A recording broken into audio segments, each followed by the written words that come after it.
ధృతరాష్ట్రులకు మహారాజు పదవి అప్పగించాలా లేదా అని భీష్ముడు ఆలోచిస్తూ ఉంటాడు. అప్పుడు ఏం జరుగుతుంది? సత్యవతి వస్తుంది. వచ్చి ఖచ్చితంగా ధృతరాష్ట్రునికి మహారాజు పదవి ఇవ్వవలసిందే. ఎందుకు అని అంటే అతని జ్యేష్ఠుడు, పెద్దవాడు. ఎట్ ద సేమ్ టైం అతను కొంచెం బ్లైండ్ పర్సన్ కాబట్టి అతను సేనాపతి పదవి అట్లనే మహామంత్రి పదవి చేయలేడు కదా. సో వీళ్ళిద్దరూ అతనికి పాండు మహారాజు అండ్ అలాగే విదురుడు, ఒకరు మహామంత్రిగా ఇంకొకరు సేనాపతిగా ఉంటూ అతనికి హెల్ప్ చేస్తారు అని సత్యవతి చెప్తుంది అనమాట.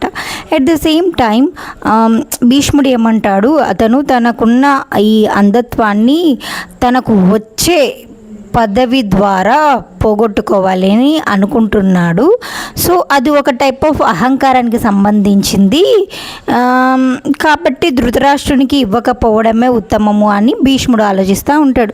కానీ భీష్ముడు ఎప్పుడు కూడా సత్యవతి మాటలు దాటాడు కదా.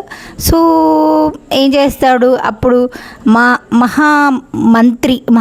మహాసేనాధిపతియా ఎవరవుతారు? సరే, విదురుడు ఏం చెప్తాడు అని అంటే విదురుడికి కూడా ఒక పదవి ఇస్తారు కదా. ఏం పదవి ఇస్తారు? లెట్ మీ నో, నేను మర్చిపోయా, మీరు చెప్పండి. అప్పుడు విదురుడు ఏం చెప్తాడు? నేను రాజ్యం బాగు కోసం ఆలోచించి ధృతరాష్ట్రునికి మహారాజు పదవి వద్దు అని నేను చెప్తున్నాను అని చెప్తాడు కదా.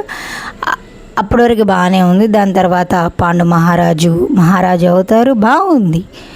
దాని తర్వాత మళ్ళీ ధృతరాష్ట్రుడు రాజు అవుతాడు. దాని తర్వాత ఏం జరుగుతుంది అనేది మీకు తెలిసే కదా. మహాభారత యుద్ధమే జరిగింది. నిజానికి పెద్దవాళ్ళు అంటారు, ఏమంటారు, ఎవరు ఎక్కడ ఉండాలో అక్కడ ఉండాలి అనేది చెప్తుంటారు కదా పెద్దవాళ్ళు. That's bloody true. మీ లైఫ్లో కూడా ఎవరన్నా ఏమంటారు, వాళ్ళ పొజిషన్ మీ మనసుకు మీకు తెలిసిందే అనుకోండి. సో వాళ్ళని అక్కడే పెట్టండి. అంతేకాని వాళ్ళ మొహమాటానికి వీళ్ళ మొహమాటానికి నెత్తిన ఎక్కించుకున్నారంటే ఇట్లా అంటే ఇప్పుడు మహాభారత యుద్ధం జరగకపోవచ్చు, కానీ మన లైఫ్లో కూడా అటువంటి యుద్ధ ప్రకంపనలు అనేవి ఖచ్చితంగా జరుగుతాయి. So be careful duets.